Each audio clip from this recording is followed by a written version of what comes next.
Welcome to the new year. I've been here all along waiting for you guys to show up. Thanks for laughing at that. That really wasn't very laughing. I appreciate it. So, in the new year, and so, I don't know if you guys know, but I mean, for those of you who've been around for a while, I've done this message called One Thing at least 3 times. I know I've done it 4, but one of them might have been in a house church a long time ago. And this is a great message for me. This is one of those things, this is a message that I love, and it's a really time-appropriate message. But even after doing it 3 or 4 times now, I changed it. Sorry, my clicker's not working today, so we'll just try to get that going. Of course, technology always goes awesome, right? So let's see if I can turn this sucker on. Yeah, I know, that wasn't me though, that was them. But, so even though I've done this message 3 or 4 times before, I actually rewrote this message 3 times this week alone. So there was something kind of coming up and something I was stirring on that I wanted to get out there, and I needed to kind of get it right. In my mind, I wanted to get this right, because to me this message is really important, right? Like, I love the idea of one thing in general. If you can advance that one more slide. Right? I love the idea of one thing in general, because to me it's the answer to, it's always, the way I work is I'm always trying to figure out the meaning to life, the universe, and everything in it. Right? Of course, okay, thank you. Somebody gets that. Some of the geeks in the world. Douglas Adams wrote an amazing series called The Hitchhiker's Guide to the Galaxy. It was a trilogy, and it was 4 or 5 books. I'll let you think on that one for a second. But it's a great book, and in it, they put this number into the computer, or they put a question in the computer. What is the meaning of life, the universe, and everything? And it spends years and years and years figuring it out, and it comes back, and the answer is 42. So just so you know. But I love, this is actually, the funny thing about this is, now they've been going into quantum science and all these things, and 42 shows up everywhere. It's pretty amazing, actually. It's one of the, there's a lot of cool stuff about 42. Anyways, going back to the whole one thing, for me, it's just trying to discover what everything can be kind of distilled down into. Right? Like the Bible, right? You've seen me do a lesson called The Big Story, right? And that big story is trying to figure out this massive book, thousands and thousands of pages, thousands of words and 66 letters and all this, and how can you put it into a simple thought? And so this idea of one thing is a big thing for me. And I love talking about it because I want to just minimize things down into something that I can comprehend. It's probably because I'm not that bright at times, and I just need something simple that I can hold on to and figure out in my own brain, right? These complex, crazy stories, and figure them out into something simple and organized. So the way the world works, in my mind, is we all have theories. Right? We all have a theory on how things are going to work. If anybody follows me, I sent out a blog this week. It was by Seth Godin, and he kind of talks about this idea of theories, and I thought it was very appropriate for today.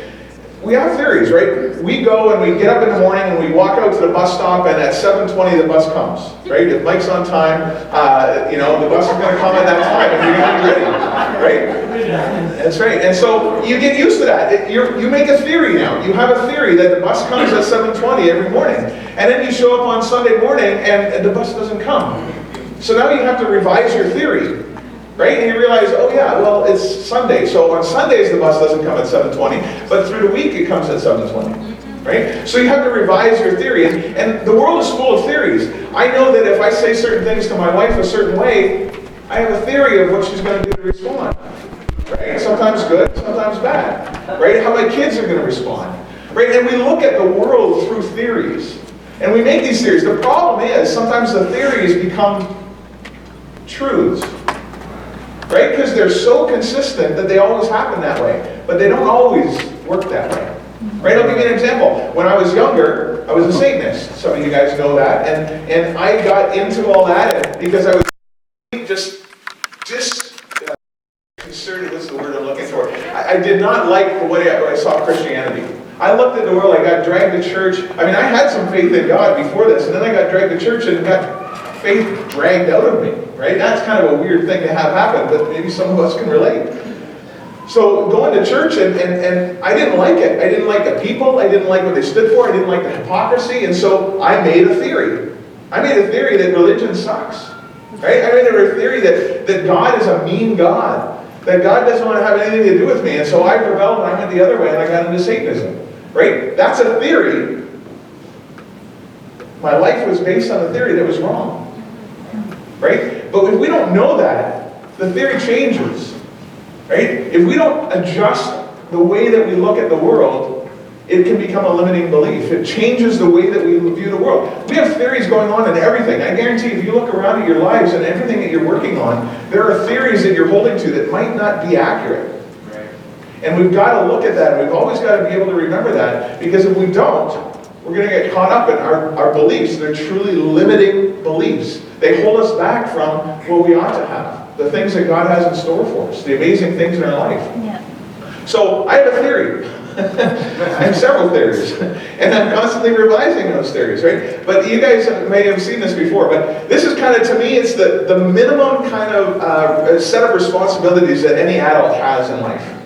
Kids are kind of different, but in life, we have to look after each of these 7 areas. I don't think it can be shrunk down anymore, right? And I don't think it really needs to be expanded anymore. You don't have to add anything else in there. Almost everything you add can be fit into these spaces, right? Family, you know, you can talk about kids. Maybe even if you don't have kids, you have people that you might be responsible for in your life, or people that are responsible for you, people that are close to you, your extended family, your brothers and sisters and mom and dad. Those are family too. So we all have family to deal with, and there's fun. I think essentially fun is a good thing in our lives, right? Maybe we don't get enough of it, but that's on each of us, right?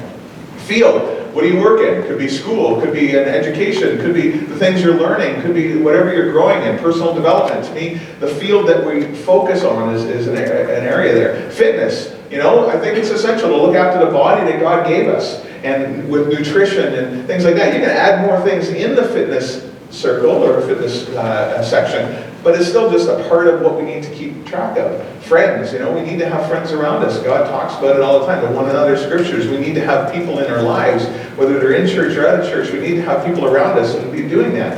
And then finances, well, that's kind of important, right? If we don't balance our finances and keep them going, that can be a mess. And then ultimately faith, right? Faith, whether it's just a set of values that you hold to if you're not a Christian person, but it's still this faith, this center that you need to kind of have. But you have to keep them all in balance. It's important to keep them in balance. I like the analogy, this is like a wheel, right? And it's a nice round wheel, and depending on how strong you are in each of those areas, or how balanced you are in each of those areas, is how round the wheel is. You know, some people are really, really focused on their job and their career and everything that they do, and that results in really good finances. You know, it's really great for the finances, but what ends up happening is the wheel becomes really oblong and kind of bumpy, right? And you kind of walk through life with this limp, this bump, right? So you have to balance all that. And anybody who's been at the one thing messages before, this is kind of where I center, right? I talk about what's the one thing that you're going to want to focus on, not this year. We're going to throw all that out, because I get the stage today. So whether you like it or not, I'm up here, and you guys can, I suppose, leave if you want to. But, I guess that is an option. I never thought of that. See, I had a theory that if I just talked, you would listen. Okay, but I get a stage today, so we're going to talk about something different, right? We're going to talk about not all of those things in balance, but we're going to talk about one thing. How's your walk with God? But I got to come at it from a bit of a different angle today. We're not going to talk about it just from, you know, how's your work with God, you're getting in there, what's the one thing you got to do, and things like that. We're going to talk about one area in particular that I think is vital to make sure that we have a great walk with God. And ultimately, following that, all of those other pieces kind of fall into place. Right? And so, just a question, you know, we've got those 7 areas, right? Those 7 areas. Does anybody have perfect balance in them? I was waiting for one wise guy to put their hand up. Yeah, me, right? Corbin. Yes, of course. Yes, I see Corbin. Yeah, only when he's sleeping. So, by the way, I gotta be careful what I say, because my son's the guy controlling my volume. So we gotta be careful there. Anyway, so none of us has perfect balance in any of these, right? So there's always room to grow, right? And we have a theory about how all of them work, but we still have room to grow. So this is often what our balance looks like, right? And we've got there, and we're just kind of struggling to keep all the balls in the air at any given time, right? It's not like, you know, there's just one thing we need to focus on. You know, we just focus on our faith, and that's it. Everything else will just take care of itself. We're just going to become a monk and pray, and everything's going to be ideal. Well, throw out your friends, your family, and fun, all these kind of things fall apart, right? You have to keep those things in balance. And so, I don't know about you, I can't juggle 2 balls. I can barely juggle 1, right? Like, you know, and so, you know, 7 balls, that's what we have in our lives. And it's tough, right? And, you know, every time of year, we're always going through, and those things change, right? They have different focuses at different times. If I'm working, you know, I have a job, and I'm going along and doing stuff that I like to do, and all of a sudden my job disappears. You know, I might have a theory that if I show up every day to my job, I'm going to keep getting paid. Right? Sometimes that doesn't always happen. Sometimes, sorry, you're out. Right? That's happened to me. I've been fired before. I've been let go. I've been downsized, whatever. Those things happen. And so all of a sudden your theory needs to be revised. Right? You've got a whole new world to deal with. So all of a sudden your focus goes finances and field. I got to kind of bolster those up again and get them going, because now that becomes a focus. And what happens is our life, I don't know about you guys, but as life goes on, it doesn't seem to get any simpler.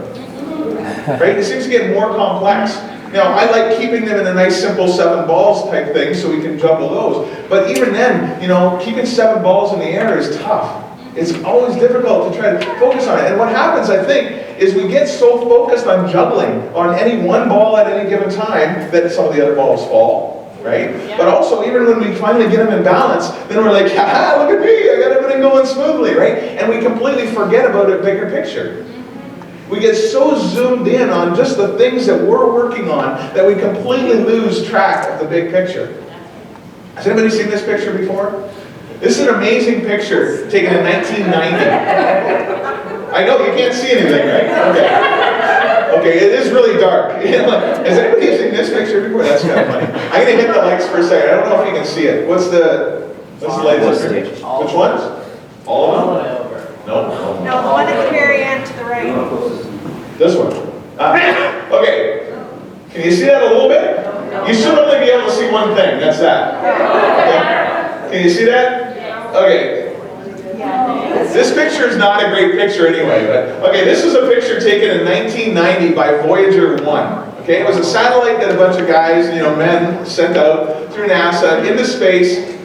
And it went all the way out, and this is a picture of Earth. That's Earth, right there, that little thing. It looks a lot better on my monitor. If you guys all want to come up here and look. But there's this little dot right here, and it's literally a pixel. Right? This is a picture in 1990, okay, we didn't have a lot of great technology, but the satellite turned around and took a selfie. First selfie, right? Took a selfie of Earth from 6 billion kilometers away. This was past Pluto. It had gone all the way up past Pluto and turned around and went and took a picture. It's really grainy. You can look it up on the internet. You can look up phones. I don't want to lose you here, but you know, look up pale blue dot.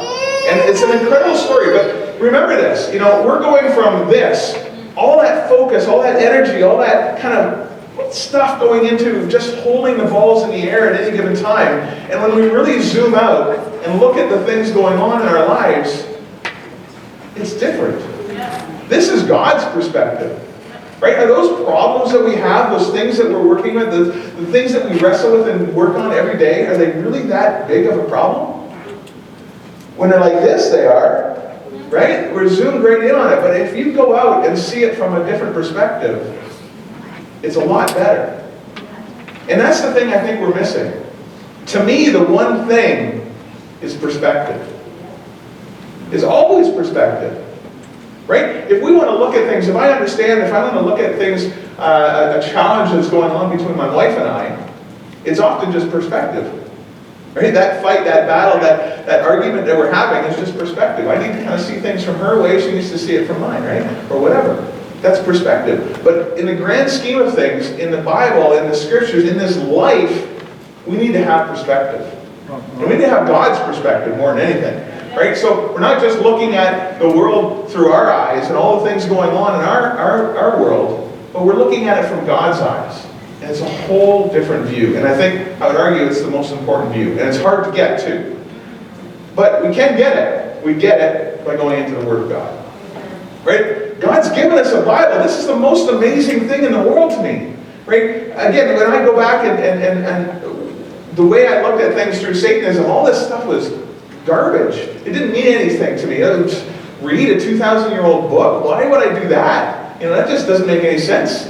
Like, what about today, Like, it doesn't make any sense to go back and look at that. But the Word of God is incredible in the way that it's set up and the way it's organized. And it's not a story. It's not going to talk about, Bitcoins and cool technologies and how everything works in the world today. But it kind of does. It talks about everything the way it works today. Right? Where our focus should be and how important our relationship is with God. That's what the Word of God is. There's one scripture, we know this, Psalm 119. It's 176, verses long. And the whole thing is just about the Word of God. It's just about the Bible. It's so incredible, right? This guy is just having a love story, a love affair with the Bible and how important it is. I don't think we give it the value, the due that it's worth. Right? If we understood what we have in our hands, it's incredible. And what it is, it's a tool for perspective. Right? It's easy, so easy for me to get caught up in, just going and reading the Bible.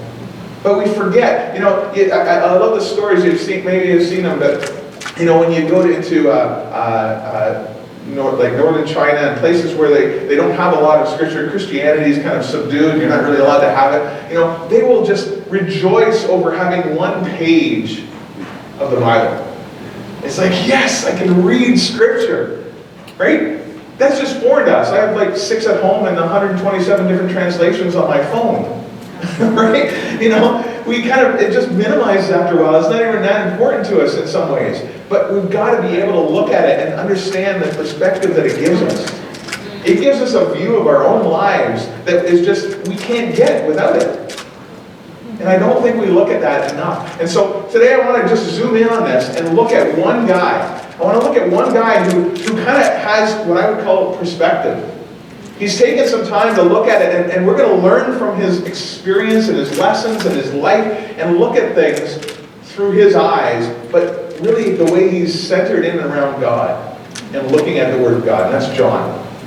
So John's a pretty neat guy. So I've got a whole bunch of that. I'm going to just go through a whole bunch of little bullet points about him. But I think you're going to find out how incredible this guy is just by looking at it. A few of these. So he was the youngest apostle. He was considered the youngest apostle, son of Zebedee, brother of James, right? I didn't know if you knew this, but him and James, him and his brother, they were disciples of John the Baptist before they followed Jesus. So they're probably walking along and going, hey, this guy looks pretty cool. We got to find out what's going on. And they go and they start following this guy, and they say, this is amazing. Let's follow this guy for a while. And then all of a sudden Jesus shows up. They listen to John, and they said, John the Baptist, and go and follow Jesus now. So he has a lot of experience. John has a lot of experience following, the new teaching of what's happening at the time. So he also must have known the high priest, because it actually says that. Because when Jesus was being crucified, kind of going through the trial with the high priest, John and him were let into the courtyard because he knew who the high priest was. He had a relationship with him. So just that tied things in. He was exiled by Emperor Domitian off to the island of Patmos, and that's where he wrote a lot of his books, right near the end of his life. And this is a little thing. I don't know how much you want to put faith in this, but I just thought it was really interesting. Tertullian, who's a guy that writes about the Christian history, talks about that there was a big thing because there's so much persecution going on that Domitian was trying to wipe out all the Christians, that they took them into Colosseums and tried killing them and burning them on stakes. We all know that part of the story. But they threw John into a pot of boiling oil, and he survived. He came out like Shadrach, Meshach, and Abednego. He came out and he was unscathed. And they're like, fine, go to Patmos. Right? That's the best they could do, get out of my sight. Right? But it was even said, another part to this, again, could be just legend, but it's kind of cool when you think about it, and totally wouldn't be written about because most of John's books were like the last books written, and I'm sure he's going to go, well, there was this one time when I was boiled. I don't think I can't see him doing that, right? So we don't hear that story from anywhere, but there is some pieces on that. And it was said that everybody in the Colosseum became Christians because of that. I think I'd be pretty moved too, right? Anyways, so John, keep going with John. He was referred to as an elder and an apostle and an evangelist.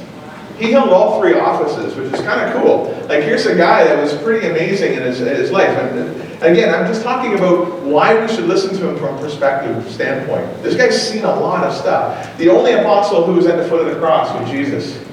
And subsequently, gave Mary to be kind of his mom and him to be her son. And they kind of joined and became a little family from that unit forward. Just imagine the wealth of wisdom that John would get by sitting at the feet of Mary for the next several years. Just tell me more about Jesus, right? Like, this guy had perspective, right? He was known originally as the son of thunder and later on became the brother of love, right? Something I would love to transition in my life. But he was with Peter, right? In Acts, in chapter 3 and 4, when they healed the lame guy and kind of totally caused an uproar and they got massive persecution, he was with Peter when they went toe-to-toe with the high council. Right? They went in and just had it out with these guys and stood toe-to-toe, and it says, that they noticed that they were disciples of Jesus. They had been with Jesus, right? So here's John, just an incredible guy. He was one of the three that were considered Jesus' inner circle. One of the closest three of Jesus. He was reclining on the couch. Like, it would sit on couches. Imagine, a little couch, and you've got, Jesus reclining back, having dinner or whatever, and like John, like laying with him. Right? They were close. Right? They were buddies. They were very, very close. The only apostle to die of natural causes. All of them else were crucified upside down. They were burned alive at the stake. They were killed for different reasons. But he lived to probably around 100 AD. Again, I wasn't there, so it's a theory. But it's a well-understood theory. People follow that. He wrote 5 books of the New Testament. That's pretty cool.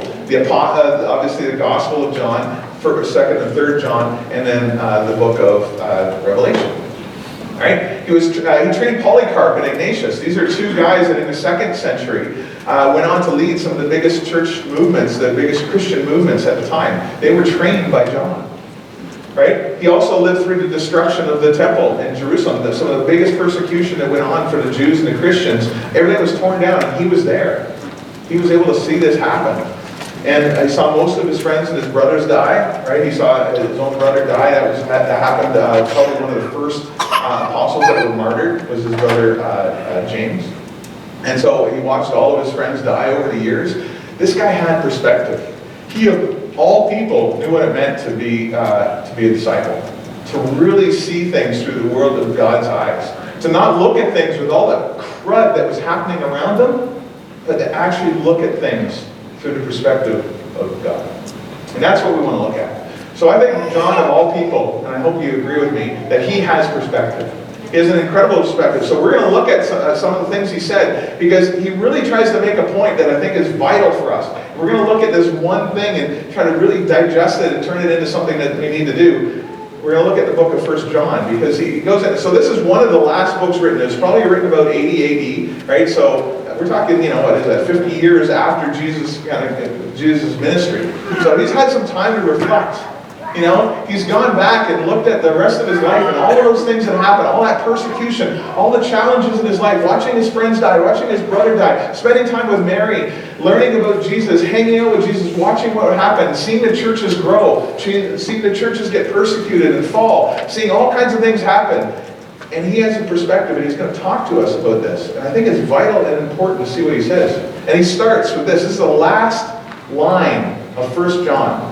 Okay, the very last line, verse 5:21. And I appreciate Melissa, who just came up in one of her quiet times earlier this week, and we talked about it. And this is one of the reasons why I was revamping the message so much, because it's such an important point. But here's he's talking. He's talking to a church, probably a group of churches in and around the Ephesus area. And just the way he refers to them, he says, "Dear children."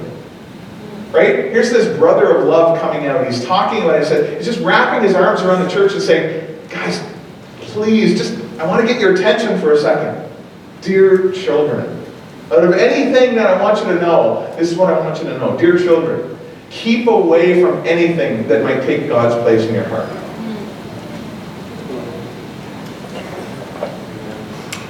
Keep away from anything that might take God's place in your heart. So those 7 areas we talked about earlier, They can all be distractions. They're all good. There's nothing wrong with them. But family can get in their way and take God's place, right? We have this perfect hole in our heart. You've heard us refer to this before, this idea that a hole that only God can fill. And we try to fill it with everything.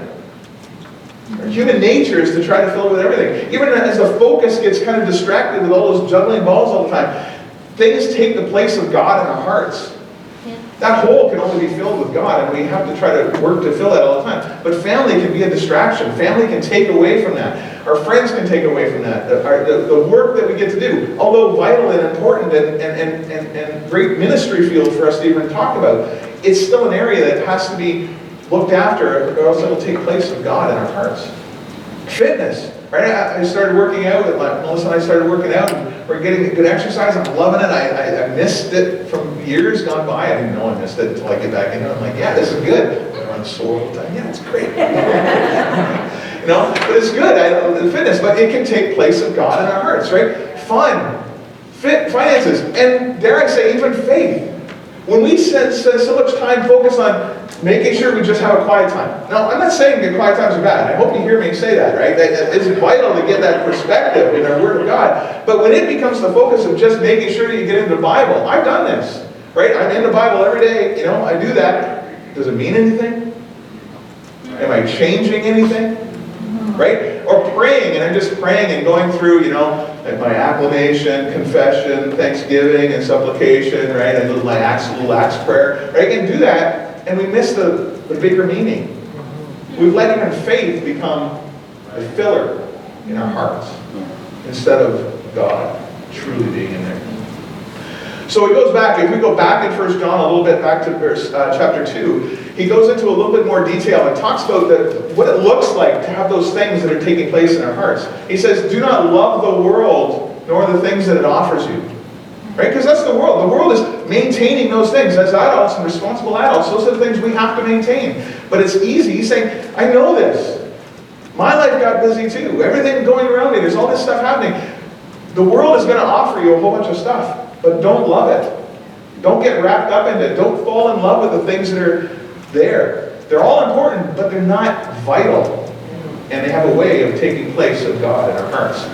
It says, for when you love the world, you do not have the love of the Father in you. I always looked at it and go, I don't love the world. But we do. Right? All those things that we're fighting for and wrestling on. And where's our focus? Our focus becomes those things instead of truly a focus on God.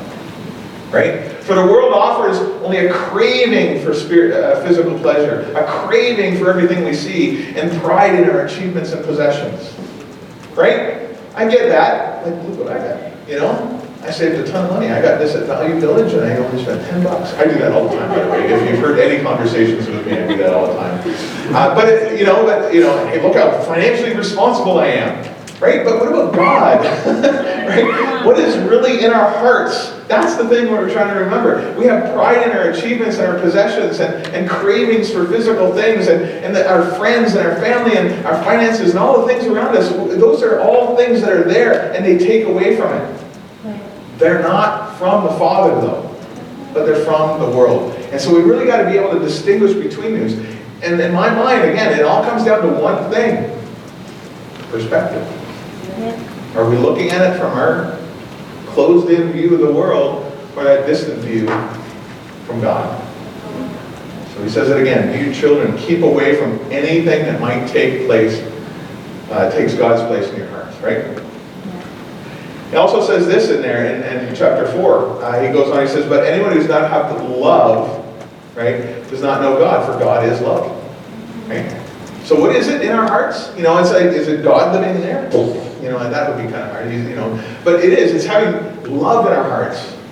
Right? Out of all the scriptures, 613 commands that were given through the Old Testament, Jesus sums it all up into one. Love one another the way I've loved you.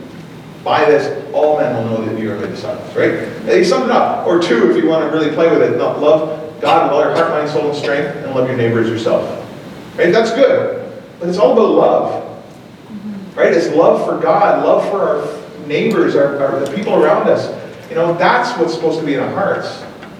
That's how we focus on God. That's where we get a lot of it. So John had that perspective. So without God's perspective, without having that perspective, all those 7 things come rushing in and it causes some problems, right? We have that burden of sin. You know, the things get sticky and they stick all over us and it slows us down, right? That's sin. We all know what it feels like, and it's ugly, it's gross, it's terrible for us.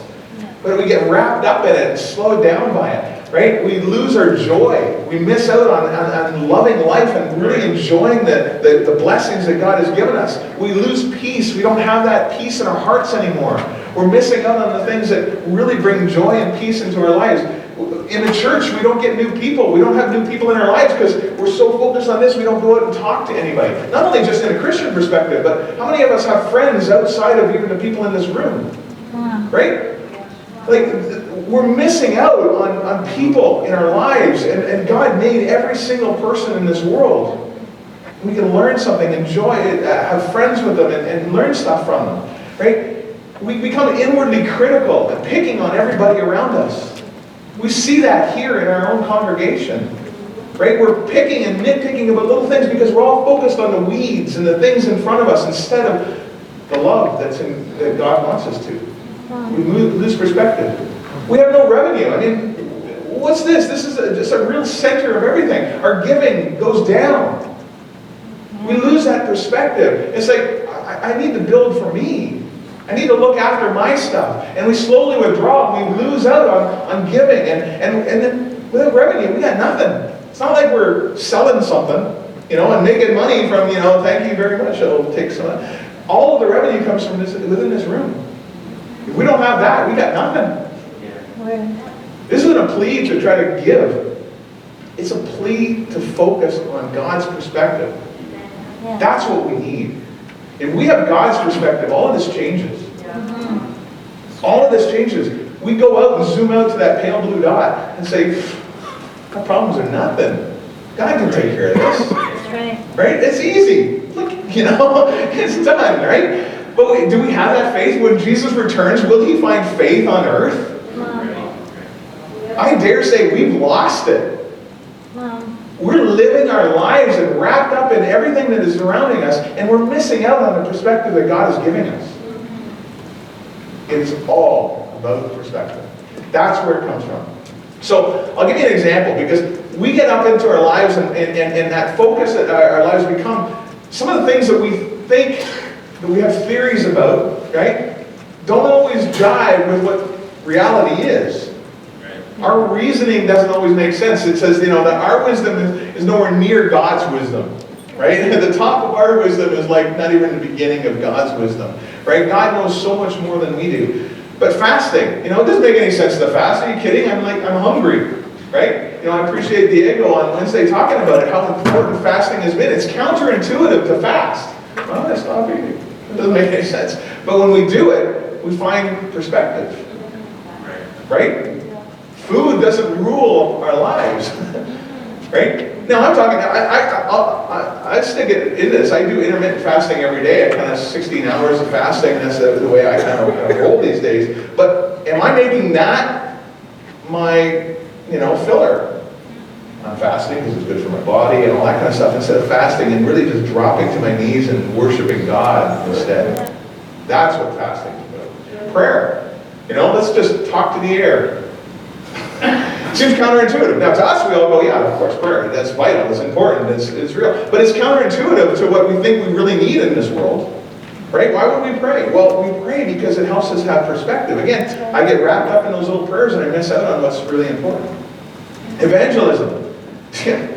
Not for me, thank you. I'm going to go and talk to somebody and say, hey, you want to study the Bible? No, shut up. That's not an encouraging thing. It's totally counterintuitive, but it's the only way that God expects us to make the difference in the world, by going and talking to people about Him. Right? It's what we're called to do. 2 Corinthians 5, right? We're a ministry of reconciliation. That's what we're here for. We didn't retire into the kingdom. We started our lives in the kingdom. Now we work for God, right? That's what we're all about. Quiet times, just stopping and taking a moment and getting rid of all the things, instead of pulling out Facebook and checking that first thing in the morning, right? Any emails? Who cares, right? We got to have this. It's counterintuitive to do quiet times, but we do them. How about denying yourself?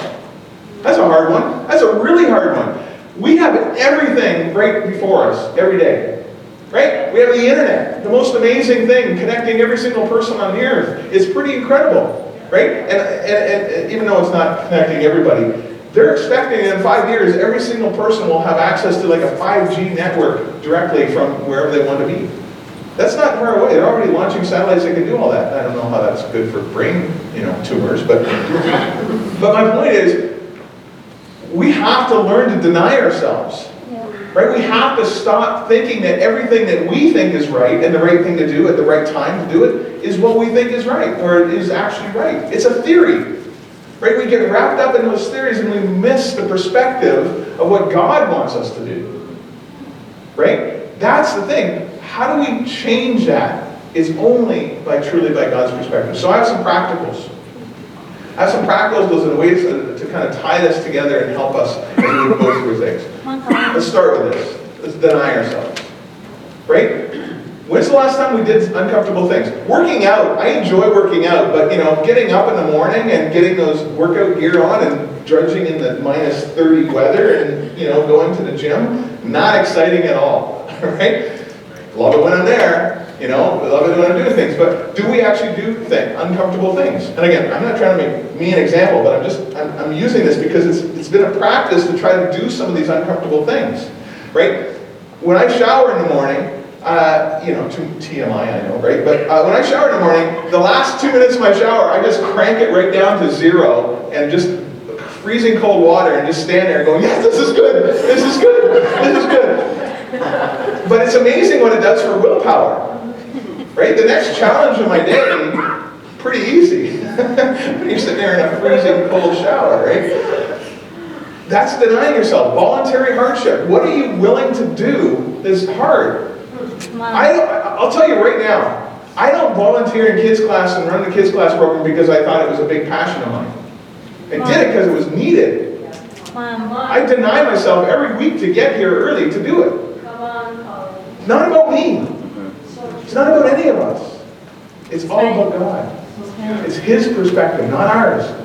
What are we doing? There's so much needs in this church. Yes. How are we denying ourselves to look after them? How are we denying ourselves to change the things we think we got our view, that theory that we have of the way the world works? Right? If I do that, they're not going to like it, they're not going to accept it, they're not going to, whatever. Who cares? You're not doing it for God, for yourself, you're doing it for God. Mm-hmm. Right? We died.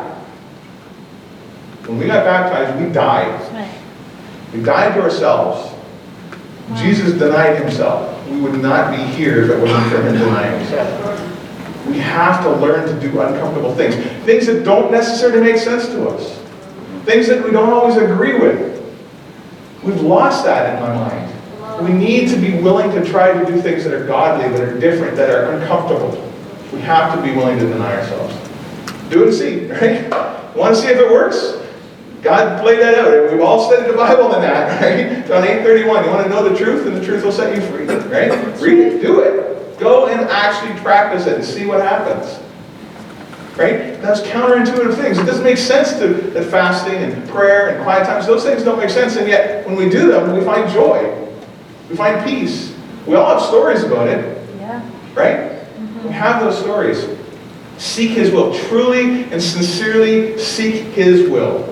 Not ours, not what we want to do, but are you looking? Do you spend your times? Like, this is the difference for me. My quiet times when I just read and pray versus reading and praying. Like, really trying to connect with God. And it's a struggle. Prayer used to be something I was really good at, and Bible study sucked. Now it's the other way around. I have a hard time connecting with God in prayer. But I really love my Bible study, right? Just the way I do it and when I'm reading and things like that. But every day I got to really just stop and go, you know what? Why am I here? Right? I have got to seek God's will. Right? What does He want me to do? What is this saying to me that I need to change and give up today? Or do differently? Right? Are we actually trying to figure out what He wants? Or just kind of reading it and then just going and doing our lives? I've done both, and there's so much more joy and peace in and try to seek it out from Him. And I know we've all felt it, but are we doing it still? This new year is time to do that, in my mind. It's a great time to reflect and kind of come back and say, let's focus on getting perspective, right? Ask others what they see. I'm walking around with this giant plank sticking out of my eye. Hey, how you doing? You know, it's like, dude, seriously, watch that thing where you're going, right? We do that, but other people have perspective in my life. Now, understand, I'm not necessarily saying, hey, just come up and start telling me off for things that I've done wrong, because that would be a really long lineup. But are we actually inviting people in to tell you, hey, what do you see? What do you see in my life? Right? We used to have this thing called discipling. Right? That is, man, I call it whatever you want, mentoring. You know, that's my life. I spend my life being paid to be a mentor for businesses. I've got a bunch of clients now, and praise God, He's opened up those doors and it's all worked out. But I'm telling you, people are looking for that perspective. They want perspective. And somehow it seems we might have forgotten that it's important to us. Right. We need perspective in our lives, and the only way we can do it is through reading and praying and getting advice and talking to others around us, inviting people in to challenge us. Yeah. I want to get better. Right? It's not about me. I want to get better. Please, let's talk about it and work on things. We have perspective, and it's all found in the Word of God. It's right there for us. But it's not just reading it and opening it and kind of, oh, stone, no, that doesn't sound right. Right? Like, you know, that's another theory, right? We need to follow everything in the Bible. Some of that doesn't really work. Look through Judges. That's not a good example to be living by, right? But we have God's Word. It gives us perspective. It allows us to see things from God's perspective, not just ours. But we're not just to read it. We're to do what it says. We're to follow it. We're to internalize it. We're to get it. And it's all for our benefit. Right? It's all for our benefit. It all makes it better. It's counterintuitive sometimes, but it makes it better. Truly, God designed us. If we want to understand how our lives are to work, how we can get that balance, and how we can keep all those balls in the air and make things happen, there's only one way to do it, and we got to do it God's way. Right? That's the owner's manual. You know, guys are famous for this manual. You know, let's just do it. You know, I'm missing a finger. Well, follow the manual. Right? I'm weird that way. I actually don't believe in actually not asking directions. I'm like one of those guys like, no, let's save ourselves about an hour of time. I'm an efficiency guy. I'm just going to go ask for directions and figure it out. Melissa's the one that doesn't ask for directions. Let's just go find it. Like, no, we can't do that. Anyways, but there are benefits to looking at things through God's perspective, right? Who wouldn't want this? Right? A unified church where we actually are that family. For all of us, I was thinking about this the other day, you know, there's a bunch of people who are over here, you know, we keep seeing the birthdays paraded across here, and there's people who have been disciples more than 20 years. I'm coming up on 23 next month at Frozen Chosen, I'll be 23 years old as a disciple. There's this massive gap in the middle. There's people that were baptized all along, but it seems that everybody is over 20 years old. Right? Let's get that family. Remember that family? I know what it's like. You guys know what it's like. I want that family back. You are my brothers and sisters. And man, I might not be lovable at times, but I do love you guys. Okay? This is what we're looking for. We get back that joy and peace in our lives once again, to really love life. Man, we should be the happiest, most joyful people on the planet. Right? The question is, like, you want perspective? Just for a second. What life are we living for? If we're focused on the life today, the life here and now, the life that we know and see and touch, if we're focused on that, we're missing out, right? But that's the perspective we often have, because it's right in our face all the time. We're trying to deal with it, like I said. We're living for a life that's not even here yet, right? Francis Chan, if anybody's seen that, you know, has that literally long string or whatever wrapped around the entire auditorium, and he kind of holds up the end with a little piece of tape on it. He says, that's our life. Right? This much of our life. All our decisions, everything we're making, it's like that dot on the screen, you know? We make all our decisions based on that. But what really is our life is all that other space around us. The eternity that goes on after this one. Right? That's what we're trying to live for. We're not living for this. This is miserable. I don't want to live in this life, you know. Paul is like, well, it's a benefit to you, but I'm like, I don't care about you. I want to go to heaven. Right? That's me, man. I'm not a big fan of people, as you know. But the peace and the joy that comes from living a life that's not for today. That's what we want. Peace and joy. Feeling fulfilled. Seeing God's blessings in our lives. You know, understanding that He can do more than we ask or imagine. All of this is available if we get this right. If we truly take the perspective and fill our hearts. Don't let anything take place of God in our hearts. Right? We've got to change that. The whole focus is how are we going to restore our perspective to God's perspective? Do that through reading, through talking to people, through praying, all of those things. That's what we want to do. That's the one thing. Right? Jesus gave that command, one thing. Love one another the way I love you.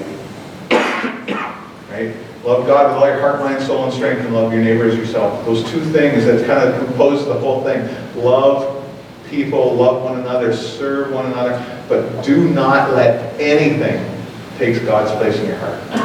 Get that perspective, that's the one thing. Enjoy your day.